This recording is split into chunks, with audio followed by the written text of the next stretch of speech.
ప్రియమైన వాళ్ళారా, ప్రవీణ యేసుక్రీస్తు నామములో అందరికీ వందనాలు.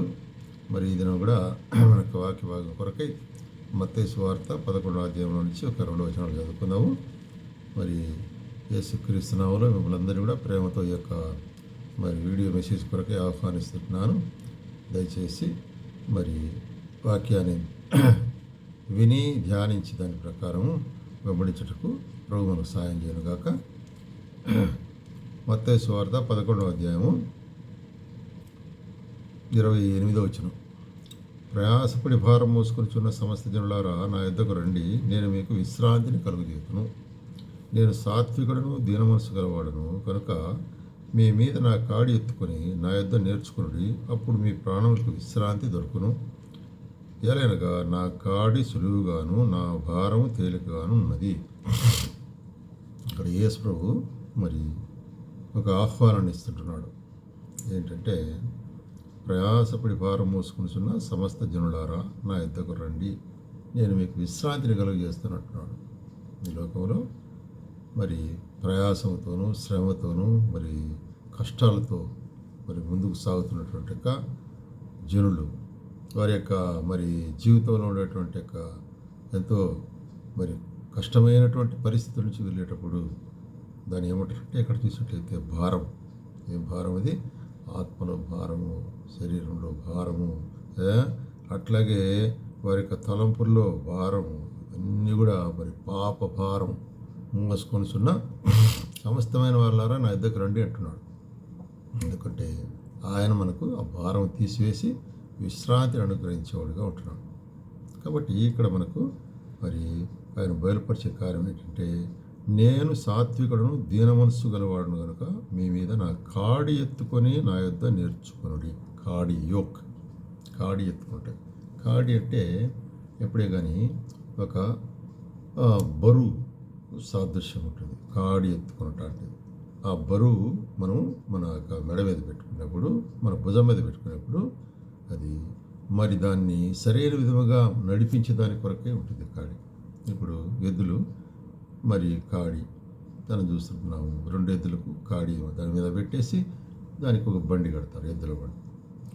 ఆ యొక్క కాడి ఏం చేస్తుంటే 2 ఎద్దులకు ఉండేటువంటి యొక్క మెడ మీద బరువును సమానంగా పెట్టి అది ముందుకు లాగేదానికి ప్రయత్నం. అట్లాగా మరి ఇక్కడ యేసు ప్రభు ఏమంటాడంటే, నా కాడి సులభమైన కాడి అంటాడు. కాబట్టి ఎట్లాగా, ఎప్పుడైతే నా యొక్క మాట విని నన్ను వెంబడిస్తారో నేను మిమ్మల్ని సరైన మార్గంలో నడిపిస్తాను. కాబట్టి సరైన మార్గంలో మేము నడిపించాలంటే మనం ఏం చేయాలి? ఆయనకు విధేయులం కావాలి.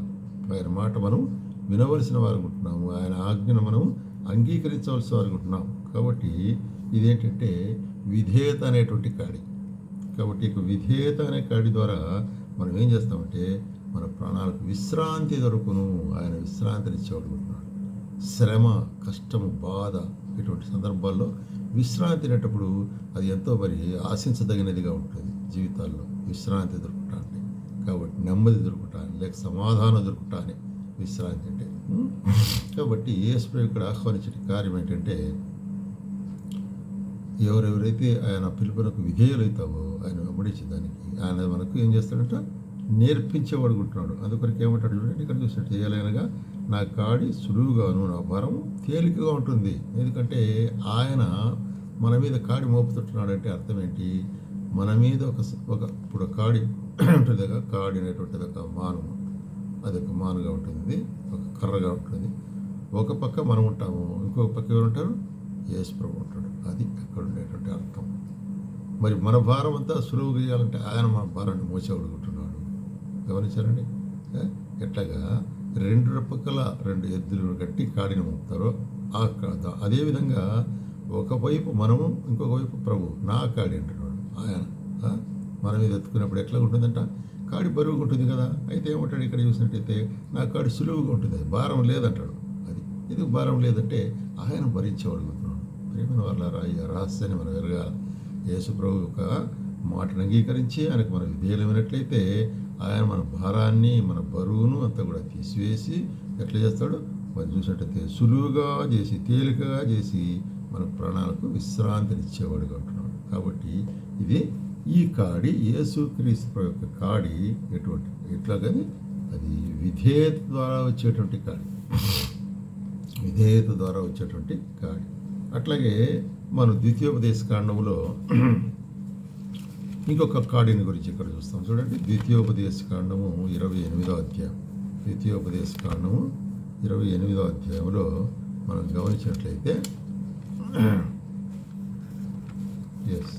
48 వచ్చిన 28వ అధ్యాయం. రైట్. కనుక ఆకలి దప్పులతో వస్త్రములహీనతోనూ అన్ని లోపములతోనూ యెహోవా నీ మీదికి రప్పించు. నీ శత్రులకు దాసుడు వగదు, వారు నిన్ను నశింపజేయదు వరకు నీ మీద ఇనుప కాడి ఉంచుదురు. ఇక్కడ ఈ యొక్క సందర్భం ఏంటంటే, ఎప్పుడైతే నేను నీకు ఆజ్ఞాపించు ఆజ్ఞలు నువ్వు సమస్తమైన ఆజ్ఞలను కట్టడలను అనుసరించి నడుచుకున్నవారని నీకు దేవుడైన యెహోవా సెలవిచ్చున్నాడు. ఈ శాసనములన్నీ మరి నువ్వు వెంబడించాలి.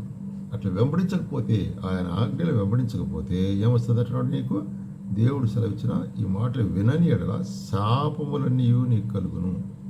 శాపము ఎటువంటి శాపములు అంటే, నీవు శత్రువులు నీ మీదకి వస్తారు. శత్రువులు నిన్ను తరిమినప్పుడు నీవు మరి నిలబడలేవు వారి ఎదుట్లో. మరి చూసినట్లయితే నీ యొక్క సంపదను లేకపోతే నీ కార్యాలన్నింటి కూడా శపిస్తాను అంటున్నాడు. ఎప్పుడు ఆయన యొక్క ఆజ్ఞలు మనకు కైకొనకపోతే. అందుకొరకు నీ దేవుడైన యెహోవా మాట శ్రద్ధగా విని నేడు నీకు ఆజ్ఞాపించినవన్నీ ఆజ్ఞలు నడుచుకొని ఎడల ఆశీర్వాదం, నడుచుకొనని ఎడల ఎట్లాంటి శాపం అంటే ఏం చెప్తున్నాడు ఇక్కడ? ఇనుపకాడి అంట. ఇనుపకాడి అంటే అది బరువుకు సాదృశ్యం ఉంటుంది. ఇనుపకాడి మామూలుగా కర్రతో చేస్తారు కాడి, ఇక్కడ ఇనుముతో చేసినారంటే ఎంతో మరి బరువుగా ఉంటుంది. కాబట్టి ఈ యొక్క ఇనుపకాడి ఎట్లాంటిదంటే, మరి ఐగుప్తులో ఉండేటప్పుడు ఇశ్రాయేలీయుల వారు మరి ఇనుప కాడి కింద, ఫరో యొక్క ఇనుప కాడి కింద ఉన్నారు. అంటే అర్థం ఏంటంటే, ఫరో యొక్క కఠినమైన దాస్యత్వం కింద ఉన్నారు, లోకంలో ఉండే దాస్యత్వం. అట్లాగే అది దేన్ని సూచిస్తుందంటే, సాతాను యొక్క మరి రాజ్యంలో మనం ఉండేటప్పుడు, అంటే ప్రభువును ఎరగకుండా దూరంగా ఉన్నప్పుడు మనకి ఏమైంది? మన యొక్క బరువు మరి ఇనుపకాడి మాదిరిగా ఉండేది. వారికి దాసునుగా ఉన్నాం మనం. వారు కూడా అక్కడ ఫరోకు దాసులై ఎంతో మొరపెట్టినారు ఇశ్రాయేలు. అప్పుడు దేవుడు వారి మొర ఆలకించినాడు. అట్లాగే ఇక్కడ దేవుని ఆ వాగ్దానంలో మనం మరి అనుసరించకుండా, ఆయన వాక్యం మనం వెంబడించకుండా, ఆయన వాక్యానికి లోబడకుండా ఉంటే ఏం చేస్తానంటున్నాడు ఇక్కడ? ఆకలి దప్పులతోనూ వస్త్రహీనతతోనూ అన్ని లోపములతోనూ యెహోవా నీ మీదికి రప్పించును. కాబట్టి ఇటువంటి శాపం. కాబట్టి అట్లనే రప్పించు. నీ శత్రువులకు దాసుడు అవదు, వారు నిన్ను నశింపజేయ వరకు నీ మీద ఇనుపకాడి ఉంచుదురు. కాబట్టి ఈ ఇనుపకాడి దేనికి సాదృశ్యం? ఇది పాపానికి సాదృశ్యం. లేకపోతే చెప్పాలంటే స్లేవరీ, దాసత్వానికి సాదృశ్యం, సాతాను యొక్క దాసత్వానికి సాదృశ్యం. కాబట్టి ప్రేమన వాళ్ళరా, ఇనుపకాడి అనేటువంటిది యేసు ప్రభు కాడి మనం చూసాము. ఇక్కడ ఇనుపకాడి అది సాతాను యొక్క కాడి. అది మన మీద పెట్టినప్పుడు ఎంతో భారం. యేసు ప్రభు యొక్క మరి కాడి అయితే ఏమని చెప్పాడు ఆయన? చూసినట్టయితే సులువమైనది, తేలికైంది అంటున్నాడు. మరి ఇది చూసినట్టే ఇనుప కాడి బహు భయంకరమైనదిగా ఉంటున్నది. మరి అది మనల్ని శ్రమ పెట్టేదిగా ఉంటున్నది. కాబట్టి ఆయన ఆజ్ఞలకు మనం విరోధంగా లేక ఆయన ఆజ్ఞలు మనం నడుచుకునే వారం ఉన్నట్లయితే ఆశీర్వాదం వస్తుంది. కాబట్టి ఇనుపకాడి అంటే సాతానిక కాడి. తర్వాత అదేవిధంగా మనం చూస్తున్నాం చూడండి, సామెతల గ్రంథము 5వ అధ్యాయంలో, సామెతల గ్రంథము 5వ అధ్యాయము 22వ వచనంలో ఏమంటాడంటే, ఈ కాడిని గురించి 5వ అధ్యాయము 22వ వచనములో ఏమంటాడు? దుష్టుని దోషములు వారిని చిక్కులో పెట్టును, వాడు తన పాపాసల వలన బంధింపబడును.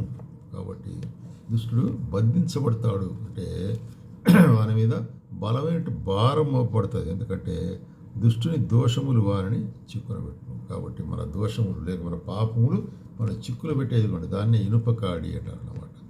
అది తర్వాత మూడవదిగా మనం గమనించినట్లయితే గలతీయులకు రాసిన పత్రిక 5వ అధ్యాయం, గలతీయులకు 5వ అధ్యాయంలో ఇక్కడ ఏమంటున్నాడు చూడండి, ఈ స్వాతంత్రమును అనుగ్రహించి క్రీస్తు మనలను స్వతంత్రులుగా చేసినాడు కాబట్టి మీరు స్థిరముగా నిలిచి మరలా దాస్యమును కాడి కింద చిక్కుకొనకుడి. దాస్యమును కాడి అనేటువంటిది ఎటువంటి కాడిది? దాస్యం అనేటువంటి కాడి. ఇక్కడ గలతిలో ఉండే విశ్వాసులకు చెప్తుంటున్నాడు. విశ్వాసులు ఇశ్రాయేలు మరి యూదుల్లో నుంచి వచ్చినట్టు మరి విశ్వాసులు ఏం చేస్తున్నారంటే యేసుప్రభువును అంగీకరించారు, ఆయన యొక్క రక్షణ పొందింటున్నారు. అయినప్పటికీ కూడా వారు తమ మతాచారములు, ముఖ్యంగా సున్నతి అనేటువంటి మతాచారం ఒకటి పెట్టుకొని దాన్ని అడ్డం పెట్టుకొని అది చేసే తీరాల తప్పకుండా ఇది మతాచారం. కాబట్టి మతము అనేటువంటిది మనిషిని రచించలేదండి. మనిషిని ఎప్పుడే కానీ మతం రచించలేదు. కాబట్టి అది యేసుక్రీస్తు మనకు చెప్పేటువంటిది మార్గం, ఇది మతం కాదు. అది కొరకే ఇక్కడ ఏమంటాడంటే, ఒకప్పుడు మీరు బాగున్నారు, సున్నతి దాని కింద ఉన్నారు, మీరు మతంలో ఉన్నారు. అయితే యేసుప్రభు సత్యాన్ని ఎరిగి యేసుప్రభు రక్షణ పొందింటున్నారు. ఇప్పుడు ఆ పొందిన స్వాతంత్రంలో నుంచి మళ్ళీ వెనక్కి ఎందుకు పోతుంటున్నారు? ఎందుకంటే క్రీస్తు యేసు మనల్ని స్వతంత్రులుగా చేసినట్లు మనం నిజంగానే స్వతంత్రులు అంటాడు. ఆయన మనను విడుదల చేసి స్వతంత్రులుగా చేసినాడు ఆ దాస్యం కింద నుంచి, పాపపు దాస్యం. అయితే తిరిగి మీరు దానికి పోతున్నారే, ఇది ఎంత పరితాపకమైన కార్యం. కాబట్టి విశ్వాసుల నుంచి క్రైస్తవులు కానీ విశ్వాసం యొక్క జీవితాల్లో కూడా యేసుప్రభువును అంగీకరించి ఆయన వెంబడిస్తూ ఆయన వారు నిలిచి ఉంటూ మరి కొన్ని సందర్భాల్లో కొంతమంది మళ్ళీ వెనక్కిపోతారు. అంటే ఆ యొక్క మరి సహవాసమునికి రాకుండా, ప్రార్థనకు రాకుండా, ఆరాధనకు రాకుండా వారి జీవితాల్లో ఆత్మీయంగా వెనుకబడిపోయే స్థితి ఇక్కడ చూసేది. స్వతంత్రం నుంచి మళ్ళీ తిరిగి కోల్పోయే వాళ్ళుగా ఉంటున్నారు అనేటువంటి అంటే వారి యొక్క ఆత్మీయ జీవితంలో వెనుకబడిపోవట. కాబట్టి మనం పరీక్షించుకుందాం. మనం ప్రారంభ దినాల్లో యేసుప్రభువును రక్షకుడుగా అంగీకరించిన దినాల్లో ఎట్లాగున్నాం, మరి ఇప్పుడు ఎట్లాగుంటున్నాము? మరి అదే విధంగా ఉంటున్నామా, ముందుకు సాగుతుంటున్నామా, లేక వెనక్కిపోయింటున్నామా? ఇక్కడ చూసినట్టయితే ఈ యొక్క గలతిలో ఉండే విశ్వాసులు వెనక్కిపోయినారు. వాళ్ళు ఏమంటారు? ఆ యొక్క మత సంబంధమైనటువంటి కార్యాలు కూడా ఉండాలా, అప్పుడే రక్షణ కాదు, అది కాదు. ఎందుకంటే మీరు బాగుగా పరిగెత్తుతుంటారు, సత్యమునకు విధేయులు కాకుండా ఎవడు మేము అడ్డగించను? ఇది దేవుని వల్ల కలిగింది కాదు, ఇది సాతాను వల్ల కలిగిందే. కాబట్టి ఆలోచన చేసుకున్నట్టు ప్రియమైన వాళ్ళారా, ఇదేంటిది? ఈ యొక్క మరి బాండేజ్, రిలీజియస్ బాండేజ్ అనేటువంటిది. అది కొరకే చూస్తున్నాం చూడండి. మరి అపోస్తల కార్యములు 15వ అధ్యాయంలో కూడా ఏమంటాడు? అపోస్తల కార్యములు 15వ అధ్యాయం 7వ వచనం చూస్తాం చూడండి. 7వ వచనంలో ఏమంటున్నాడు ఇక్కడంటే, సహోదరులారా, ఆరంభమందు అన్యజనులు నా నోట సువార్త వాక్యం విని విశ్వసించలాగా మీలో నన్ను దేవుడు ఏర్పరచుకొని తెలియను. మన హృదయంలో ఎరిగిన దేవుడు మనకు అనుగ్రహించినట్టుగానే వారికి కూడా పరిశుద్ధాత్మ అనుగ్రహించినాడు. ఇది ఎవరు చెప్తున్నారు? పేతురు చెప్తుంటున్నాడు. పేతురు ఇతర అపోస్తలుల దగ్గర చెప్తున్నాడు. ఏ భేదమును కనపరచకుండా అందరికీ ఒక విశ్వాసం అనుగ్రహించాడు. కనుక మనమైనను మన పితరులైనను మనం మోయలేనట్టు కాడి వారి మెడ మీద పెట్టి వారిని దేవుని ఎందుకు శోధిస్తారు అంటాడు. ఏంటి కాడి? ఇక్కడ కూడా అది సున్నతి అనేటువంటిది మరి లేని వారి దగ్గర, సున్నతి లేని వారి దగ్గర మరి ఎట్లాగా మీరు ఉంటారు సహవాసం చేసి అనేటువంటిది ఒక సందర్భం ఏర్పడినది అక్కడ. ఆ దినాల్లో ఇశ్రాయేలీలు అన్యులు అంటే చాలా భేదాలు ఉన్నాయి. అప్పుడు పేతురు ఏమంటే, మనవలే వారికి కూడా పరిశుద్ధాత్మ అనుగ్రహించినాడే, మనవలే ఆయన వారిని చేర్చుకున్నాడు. ఇప్పుడు మనం వారిని మన యొక్క మతాచారం చేయమని ఎందుకు చెప్పాలా? కాబట్టి మతాచారం అనేటువంటిది తప్పు. అదొక మరి చూసినటువంటి ఆ యొక్క కాడి అనేటువంటిది తప్పు అనేటువంటిది. కాబట్టి ఇది ఎట్లాగా యోక్ ఆఫ్ బాండేజ్ అంటే మరి కట్టబడి ఉండుట అనేటువంటి కాబట్టి మరి మతాచారం అనేటువంటిది అవసరం లేనటువంటిదిగా ఉంటున్నది అనేటువంటి కార్యాన్ని ఇక్కడ బయలుపరుస్తుంది. అట్లనే ఇక్కడ యేసుక్రీస్తు ప్రభు యొక్క శిలువను గురించి ఇక్కడ అట్లాగే శిలువ లేక ఆయన మరి చూసినట్లయితే కాడిని గురించి మరొక మాట చూస్తుంటున్నాం చూడండి. ఆయన ఎట్లాగా మరి ఆయన యొక్క కాడిని మోసింటున్నాడు అనేటువంటిది చూసినట్లయితే విలాపవాక్యములు 1వ అధ్యాయము 14వ వచనం, కాడి కట్టినట్లుగా తానే నా అపరాధమును నాకు కట్టి ఉన్నాడు అని అవి పైన వేయబడినవి నా మెడ మీదకి ఎక్కెను. నా బలము ఆయన బలహీనతగా చేసినాడు. ప్రభు శత్రువుల చేతికి నన్ను అప్పగించున్నాడు. నేను వారి ఎదుట లేవలేకపోతేని. ఇది మరి ఇక్కడ ఏమంటున్నాడు ఈ పరిస్థితిని గురించి కట్టొకటి the burden of the sin, అంటే పాప భారముతో ఎట్లా ఉన్నాను నేను అనేటువంటి కార్యాన్ని గురించి చెప్తుంటున్నాడు. ఇది ఎట్లుండేదట, మరి శత్రువులు చేతి నా మీద వేడు, నా మెడ మీద వేయబడినట్టు భారంగా ఉన్నది అంటున్నాడు. అందుకొరకే మరి ఈ భారం కూడా యేసు ప్రభు మన కొరకే మోసినాడు. ఈ భారాన్ని యేసు ప్రభు మన కొరకు మోసినాడు. చూడండి, యెషయా గ్రంథము 53వ అధ్యాయము 6వ వచనం. మనమందరము గొర్రెల వలె త్రోవ తప్పిపోతిమి, ప్రతివాడు తనకిష్టమైన త్రోవకు తొలిగను, యెహోవా మనందరి దోషములు అతని మీద మోపెను. కాబట్టి మనందరి దోషములు, మన భారములు, మన పాప భారం అంతా కూడా మరి అది ఎంతో మోయలేనిది ఉంటుంది. అయితే మన పాప భారం అంతా కూడా యేసు ప్రభు తన మెడ మీద వేసుకున్నాడు. ఇప్పుడు యేసుక్రీస్తు యొక్క మరి కాడి అది, ఆయన కాడి, ఆయన మోసినాడు మన కొరకై. ఆయన మన కొరకై శ్రమలు అనుభవించినాడు, మన కొరకై వేదన అనుభవించినాడు, మన కొరకై మరి ప్రాణత్యాగం చేసినాడు, రక్తం కార్చినాడు. కాబట్టి ఆ రక్తం కార్చుడు ద్వారా మనకి ఏమైంది, మన అపరాధములకు క్షమం. కాబట్టి ఆయన మన పక్షముగా మరి కాడిని మోసి మనకు ఉదాహరణగా చూపించాడు. యేసు ప్రభు తానే కాడిని మోసిన వాడుగా మనం చూస్తుంటున్నాము.